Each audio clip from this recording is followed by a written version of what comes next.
So my husband and I have been married for 5 years. We have had 2 kids. We are both 26, and he decided to enlist in the United States Navy. The very first thing to expect is the demographic that the recruiters are trained to address. Typically, they see high school graduates coming to them looking for 3 hots and a cot. It's quite a leap when a family is coming into the recruiter's office asking for information about what to expect. A lot of them will say, I have no idea. That doesn't mean you won't get an answer. It just means they tailor everything to moms and dads or the individual, really. Even when your spouse goes to boot camp and you get that first letter, the very first letter is very obviously meant for parents. It says, thank you for raising the sailor as who they are now.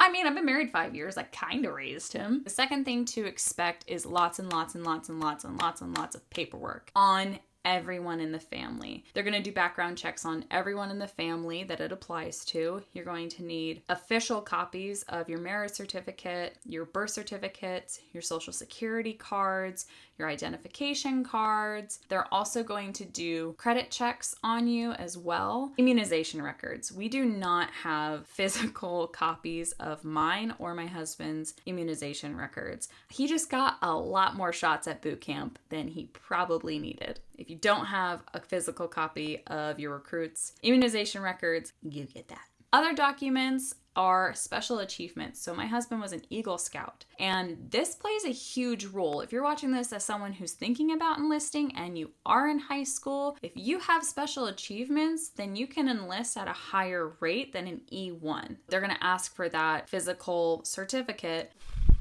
So many meetings. Oh my goodness. Again, they do not always account for the fact that you are in a family, you have jobs, and you can't just drop things on the fly to go be somewhere. Please let your recruiters know to take note and to pass it along to anyone else, because not just that recruiter that you talk to will be reaching out to your spouse. It will be a bunch of different people in that office that will reach out. So if they make a note on your spouse's file, this is less likely to happen. They will call and say, you need to be here and this time today to do this specific meeting. And my husband called them and said, hey, I've got a job, a wife, kids. I can't just drop what I'm doing and be there. In fact, I'm 2 hours away. So they made a note of that and they let him know well in advance when he needs to be somewhere. Also, if your spouse is in the delayed entry program, they're going to have check-ins every single week. So this is something that you're going to want to know in the beginning so that you can schedule it out. It is the same day, around the same time, at least it was for us. So you can prepare for that in advance, but there will be a weekly meeting all the way up until your spouse is shipped off to boot camp. You're going to need to be flexible. If you weren't already flexible, the Navy is going to force you to be. Everything is subject to change. The rate that your spouse signs up for, your bonuses, your spouse's entry date. My husband was originally put down for the end of August, and they bumped him up to middle of May. Be flexible.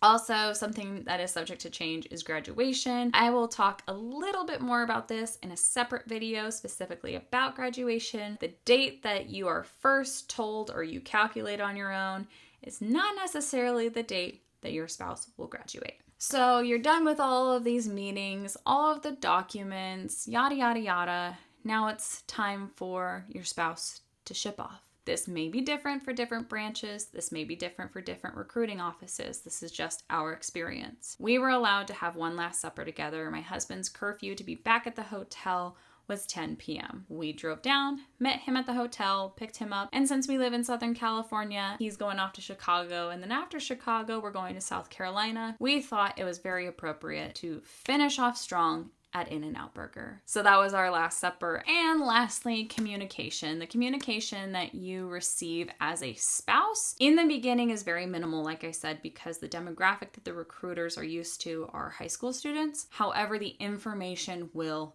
come. The day that your spouse leaves, my husband was able to talk to me all the way until he got to the bus station at Chicago. Then he went dark. The next time I heard from him was once he had arrived at boot camp. It was a 5-second phone call that he must have read a cue card or something because it was so quick and rehearsed sounding. But basically they tell you, I'm live, I'm here, you're going to hear from me in this amount of time, and you're going to receive a letter in this amount of time. Love you, bye.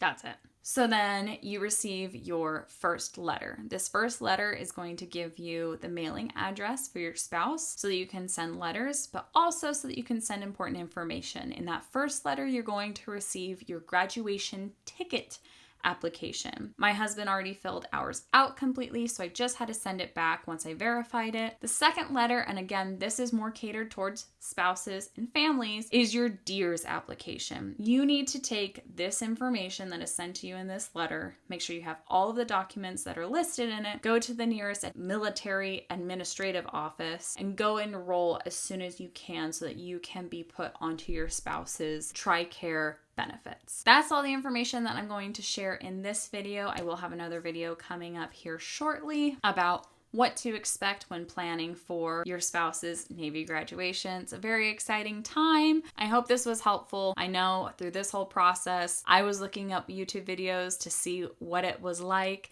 what to expect, and there really just aren't a ton of videos of older established families enlisting in the armed forces. And other than that, anchors away.